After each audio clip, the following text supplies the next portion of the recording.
Hello everyone and welcome to a new coach of a new lab guide. I'm Corentin Guinez for Simmercy, and today we are on Sebring for the second week of the Sports Car Challenge by Falcon Tire using the Porsche 708 GT4.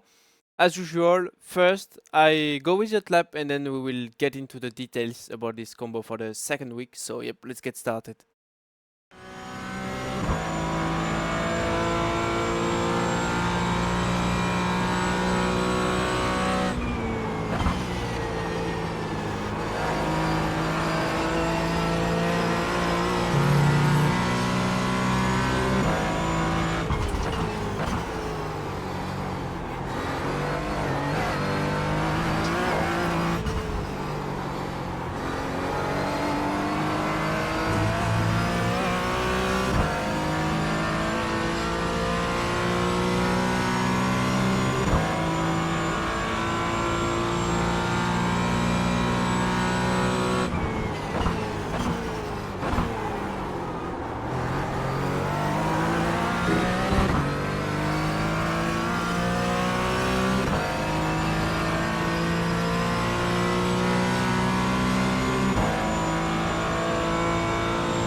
Alright everyone, so here we go for the lap around Sebring with the Porsche 718 GT4. So we crossed the start finish line earlier and then we are heading into turn 1. So as you can see, I'm really driving alongside the wall until I'm reaching that point, like the pit wall just on the right side is slightly going to the left. Like so far it was looking um like the track was getting wider, but then when you're arriving at that point, you can see it right there. You can see the wall like going to the left, sort of just before the cones. You can see that the wall is going to the left, so it pretty much tightens the track. At that point, at the exact point, like right there, I'm pretty much preparing myself to turn in and bring the car into the corner on the brakes. So as you can see, with the speed and the fact that I'm getting closer to that point, I'm releasing the throttle, going on the brake, and then once I'm next to this part, releasing the throttle, going on the brake, and then as you can see, I just bring the car into the corner on the brakes. So yeah, as you can see on Delta now, it's not a massive amount of braking, but obviously you need to slow down the car, otherwise you will end up going really wide into that one. So it's important to be patient to make sure the car is settled on the inside, because if you want to carry too much speed, then you will end up going slightly too wide. The fact is that if you do that, you are going to try to keep the car into the corner, so you're going to put more steering angle, and it's really tempting as well to keep the same speed um, and not give up the speed you have. So yeah, if you do that with the few bumps you have into the corner, the fact that you are going a bit wide, putting more steering angle and don't really try to lift, the car can really get oversteery. So yeah, ideally you want to make sure you can really get it tight into the corner, just like that. Like you don't really need to be massively close to the wall because at the end of the day, being too close doesn't give you the comfort either. But yeah, the idea there is to make sure you're close enough. So then once you are facing the exit, like as you can see, once I'm past the wall, then I can smash the throttle without lifting on the exit. And as you can see, the car doesn't look like too dangerous because I didn't counter steer that much, apart from maybe on the exit just before the curb. But yeah, that's the main target. Jumping down to fourth, but yeah, we are just using fifth. So into the corner, down to fourth on the brakes, and then once I'm reaching almost the apex, then I'm going on throttle, and then we are entering the second sector for this one, putting the car to the right, and then once I'm next to the cones on the right side, the first row of cones, then I will just go on the brake. As you can see, I'm going a bit deeper on the brakes this time, maybe the third deepest braking zone of the track, about 80% or 85% or something, but pretty much about 85%. Going on the brake, trying to brake as hard as I can while the car is straight, and then once I'm getting by the last cone of the braking zone, then I'm starting to turn to the left, trying to slow down the car as much as I can, trying to get the curb on the inside as well, and then the idea is to get the right one as well. But yeah, the main focus on the first left-hander is to make sure you do slow down the car enough, because you want to make sure that you can get it out of this one quite tight, not too tight obviously, because you don't want to lose too much momentum. But yeah, the tighter you can get out of this one, the better it is, because then this means it's um, not a big deal to drive through the second one, the second curb, because if you are like exiting this one too wide, then you end up being too close from the curb, and then it's a bit of a challenge to not get the off track while cutting this one. And then of course, if you are like really wide out of this left one, then to avoid the off track, you end up like with the need of putting less steering angle, which leads then to um, exit wide of that one. And obviously, as you can see, it's like a sector full of um, corners. So yeah, you don't have too much time. Like you don't have a lot of time to prepare the next corners. You need to do everything really quick. So yeah, it's pretty much like I say all the time in most of the lap guides. You have to think about the next corners every time, especially in a sector like that where you have so many corners in such a short distance. So yeah, if you don't get out of this one right, it will make you struggle to get this run as well. And then if you don't get this one right, you put yourself in a tricky conditions, in a tricky position or situation to enter this right one. So yeah, you can see that one corner can really affect the next ones. And at the end of the day, at the end of the lap, I mean, if you lose time in this corner, you won't lose time, like you won't do bad only into this one, but you are going to do bad into the next two or three ones. So yeah, at the end of the lap, it can cost quite a lot of time. So yeah, once again on the brakes after the first cone, the last cone, I'm releasing the brakes, then I'm starting to turn in, taking the curb on the inside, and then I can go back on throttle. Now it's fully flat, can go through the curb, lifting a bit on the curb. And then as you can see, once I'm on the curb, I'm just lifting and I never go back full throttle. Then I'm just using the right side curb, which is actually quite useless, I would say, because I've never seen anyone using it really, apart from being a visual reference, because you can use it as a turning in reference, but also as a lifting or braking reference. So as you can see, once I'm getting by the end of this curb, then I'm just releasing the throttle, going on the brake, and then the idea on this one is to be really, really patient, especially on the exit. It's really tempting to carry a lot of speed, but it's also really easy to carry some understeer and then get out wide of this one. So yeah, it's about bringing the car into the corner on the brakes, and then once you are near the exit, so it's a late apex. Once you're near the late apex, then you can go back on throttle, get the momentum, and also get the rotation out of this one. This is how you're gonna get out of this one well as well. It's by being good on the way you are approaching the exit on throttle, because this is what gives you as well the rotation.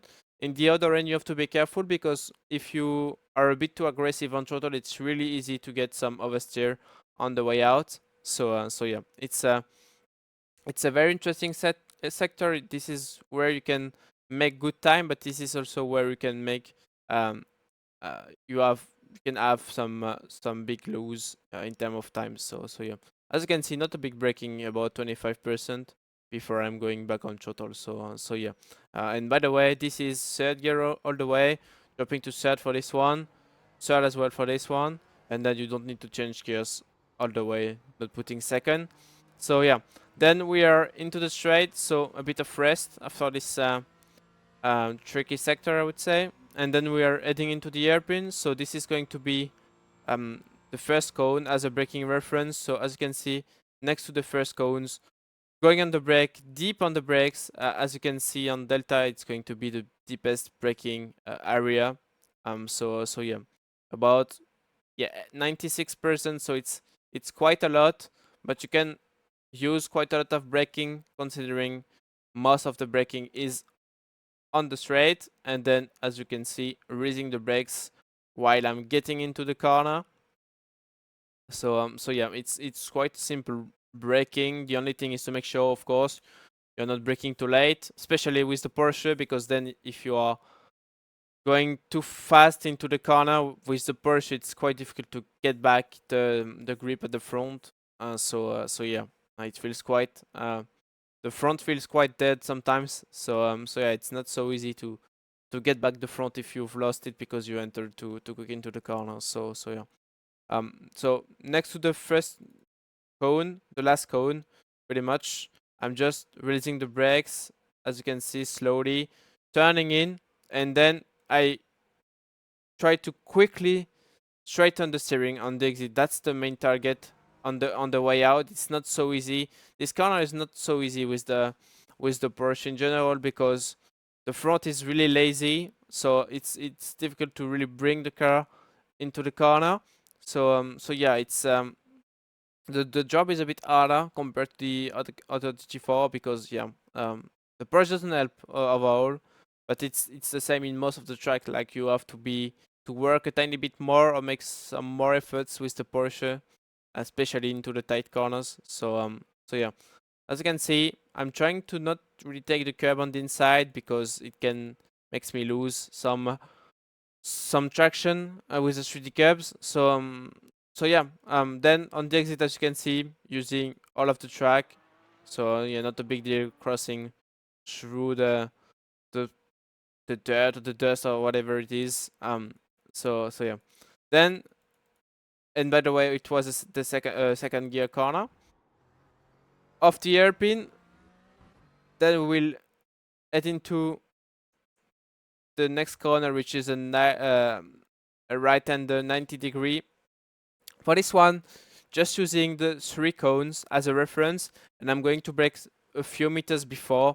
So as you can see, I'm just starting to get close to them, but yeah, I'm almost braking closer to the 4 cones than the 3 cones. But from inside the car, with the speed, the way you're approaching the corner, it feels quite close from the 3 cones. It doesn't feel that close from the 4 cones, the first row of cones. So yeah, in my mind, I'm just braking like when I'm like maybe 3 or 4 meters before the cones, because if you are braking too late into this one, it's the same. It's so easy to get on the steer, and then you are losing a lot of time. You just struggle to get back the car. With the Porsche, you tend to go then more on power to get the rotation, but it can also lead to some oversteer on the way out to get back the car on the line. So yeah, ideally braking slightly earlier for this one when you are approaching the 3 cones. As you can see, deep braking zone once again, using all of the braking capability while the car is straight. So then once you are starting to get into the corner, the car is slowed down enough, and then you just need to work on the brakes to find the rotation. So yeah, as you can see, deep on the brakes, down the gears, fourth, third, and then I will drop to second for this one. And as you can see, next to the first cone, the one cone at the end of the braking, then releasing the brakes, turning in with second, trying to avoid the curb on the inside, even if it's not so easy sometimes. Sometimes you prefer to take the curb instead of really missing the apex. So yeah, ideally you don't wanna jump completely over the curb. Like that, it's okay, but if you can avoid it, it's always a bit better. So yeah, both can work. If you are quite unsure, like if you are unsure to make the apex every time, it's okay to take the curb. You are not losing so much time. It's better than, like I said, going all the way wide and losing a lot of time. So it's fine. Um, and yeah, as soon as you are not going really wide as well on the exit, it's always better to maybe cut a bit the inside of this one. So yeah. Then out of this one, trying to quickly straighten the steering wheel. That's the main thing.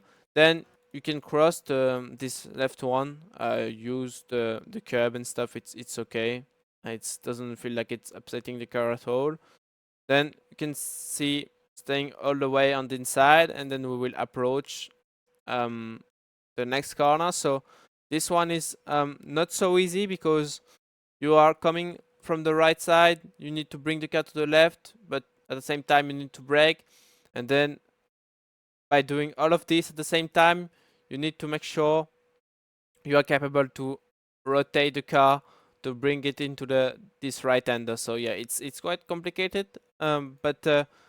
But yeah, it's important to at first bring the car sort of straight into the braking, because you can see the car is getting straight, and then once I'm next to the curb and I'm pretty much got by this cone, then I can just like release the brakes, bring the car into the corner with third gear, and then as you can see, it's early on throttle. So once again, from the right side, I try to bring the car onto the left, and then once I'm going on the brakes, I try to bring back the car straight. So as you can see, I do straighten the wheel on the brakes. So I don't think I'm braking so much for this one. Yeah, it's like 75% or something, but it's a short braking. So yeah, because I quickly need to release the braking to get the rotation. So that's the thing into this corner. So as you can see, on the brakes, down the gears, I will stay with third, releasing the brakes once I'm you can feel that you are sort of going into the like the I don't know how to say that, but yeah, you are really getting into the corner. Like it feels like you are going slightly downhill. It just feels like you are going into the compression of the corner. So yeah, as you can see, then it does really help you to get the rotation. So that this is why you need to use a bit less braking, and also you need to lose to get the momentum at some point. So yeah, at that time you can go on throttle. So once again, next to the curb, got by the cone, releasing the brakes, and then once I'm close to the apex, close to the the inside of the corner, then I'm just going on throttle, trying to make sure I'm not going too aggressively on throttle because I don't wanna upset the car on the way out. And then yeah, same, just trying to quickly straighten the steering on the way out, and we are done for this corner.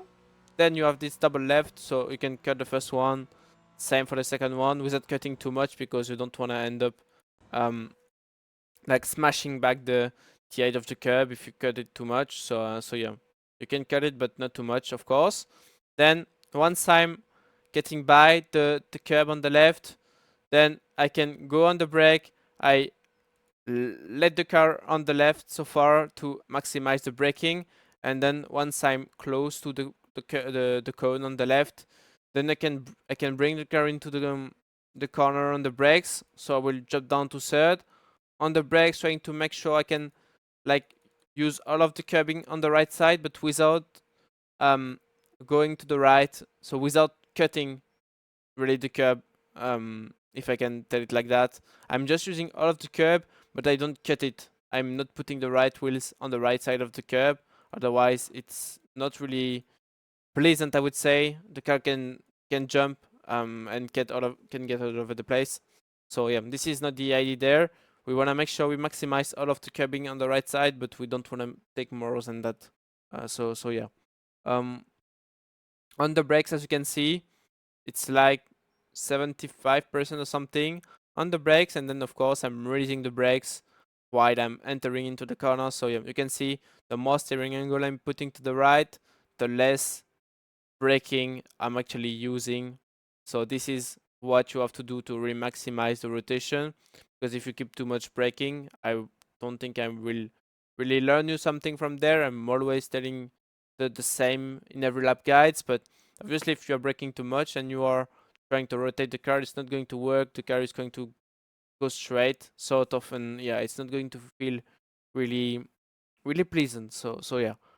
Then when you are on the curb, almost on the apex, you are not quite on the apex. It's more like there you're on the apex. You can see quite early on throttle. Need to get the momentum, and once you are off that curb, you need to move slightly to the right, but then you have to dive into the left to make sure this time. Um, so this time you can really cut to the curb. This is the thing. You can really use like all the advantage of the track. So this doesn't give you any like off track or whatever. So you can really use make good use of it. So you can bring the left side of the car on the left side of the curb. You can use the curb on the right side with the right wheels. So yeah, the only thing, and I did take some risk there, is to run the edge of the curb. This is what can makes you spin sometimes. So yeah, this was a bit risky, but in the other end, sometimes you don't really want to risk to go too far to the left, because you are there is a chance that you get an off track or a slowdown, I guess. So yeah, this is the risk you want to take, but at the same time you don't want to take too much risk. So yeah, I think this is pretty much the safe way. But yeah, in the other end, like I said, it's not that safe, because if you are running a bit weirdly the edge of the curb, then the car can spin to the left, like it sends the car completely fast into the left into the runoff. So yeah, ideally you want to cut it a bit more, like I said, but yeah, you don't want to cut it too much, because there is always a risk of getting a slowdown or an off track. So yeah, but anyway, then off the curb, going on the brake. As you can see, the car is quite wide, so you can really bring the car wide entering this right hander, and then on the brakes, trying to bring the car into the corner, and then really early on, once I'm back on the track, middle of the track, going on throttle, trying to rotate the car as much as I can on the throttle, and then as you can see, fully on throttle once I'm facing the exit. So yeah, the main job there on the way in is to make sure you slow down the car enough so you don't brake too late for the entry, and then once you are back on the actual track, when you are back from the runoff, which is okay to use, but yeah, once you are back in the middle of the track, then you can use the the throttle, and really the first half of the corner is really about getting the right amount of throttle to first not get oversteer, but at the same time not get understeer, so maximize the rotation on throttle. So yeah, you really have to put the right amount of throttle to get that rotation without doing too much, otherwise you can also get oversteer. So yeah, it's this one is not so easy. It looks easy, but this corner is not. It's definitely not, because it's really easy to make mistakes into this one. So yeah, it's really a corner to work um and to do quite a few laps before really getting um the edge over this one. So yeah. Then on the exit, trying to straighten the wheel, and then we are on the back straight. So this is nothing. There are nothing really interesting so far. So you just stay on the left, and then we are going into Sunset Bend, the last corner of the track. Um, so for this one, I'm just turning in before the two cones. So the second last row of cones before arriving on the last one. So before those two cones, I'm starting to turn to the right, and then when I'm arriving just between the the first and the two cones, the one cone and the two cones, just between the two, this is where I'm braking. So as you can see, you can also use the pavement, the new pavement, as a reference. You can see the difference between the old one and the new one. This is like this line, which pretty much like makes the difference between the old and the new. You can also use that as a reference. So as you can see, just before the two cones, lifting, and then once I'm close to this line, then I'm just going on the brake. As you can see, I'm not trying to go fully on the inside. I'm trying to go a bit wider, so then I can have a tighter mid corner. But then this really helps me to get a very good exit. So yeah, as you can see, going slightly slower. Like when I say mid corner, it's more like I don't really take this one as a full corner. I really take from there. To me, it feels like it's not really a corner anymore. Because once you've done the entry, you've done most of the job. Like if you've done a good job on the way in, then the exit should be easy. So yeah, for me, it's more like the first part, just all of this part, is the corner, and then once you are like basically after you have this bump, this one. I don't know if you saw it, but maybe it's better if I put full speed and cockpit. This bump. Just after this bump, it feels like it's not a corner anymore, so you can go on throttle. But yeah, from there, as you can see, on the brakes, trying to bring the car quite wide without really crossing the white line. This is not what I mean, but I'm just trying to stay quite wide, so then I can just like tighten my corner, and then once I'm facing the exit, then I can just open the steering, and then I can use the throttle. So yeah. So if we are checking this once again, and this time looking at delta a bit, like as you can see, I'm going on the brake. I'm not being crazy aggressive on the brakes. It's just about slowing down the car and at the same time getting the rotation. That's the main thing when you are like arriving into this corner, especially with the Porsche. Like with the other cars, it's a bit easier to get the rotation, but with the Porsche, this is the one car that makes you sweat a bit more when you are going into this corner. So yeah, just going on the brakes, trying to get the rotation. Somehow decided to release a bit the just releasing a bit the brakes to let the car roll a little bit, because as you can see, it's like a bit like sort of straight. Like you don't really put some steering angle at some point at that time, so you can let the car roll a bit more to get the speed. But then once you need to turn in again, then you like drop the brakes once again, try to bring the car into the corner, and then like I said, once you've got past this last bump, which is on the inside, then you can really go full throttle. It should be fine. You should be able to um, hold it without having any sort of oversteer problem. But yeah, really early on throttle. Once the car is slowed down enough, you will feel it anyway. If you feel that the car is still going wide and wide and wide, this means you need to wait. If you feel that the car is in the right position, you feel that you have the grip, you feel that you are like you have the really right amount of speed, this means you can go on throttle. So yeah, and then you just try to stick on the inside. After the bump, shorten straighten the steering as much as you can, and then you can go full throttle. Of course, then just try to not go too wide on the exit. It's not necessary at all, because it's a bit weird, like you have some sort of dips and bumps and stuff like that. Like it doesn't really feel pleasant to drive wide out of the last corner. So ideally you wanna stay slightly tighter. It's not slower. It's actually slower going wider. So yeah.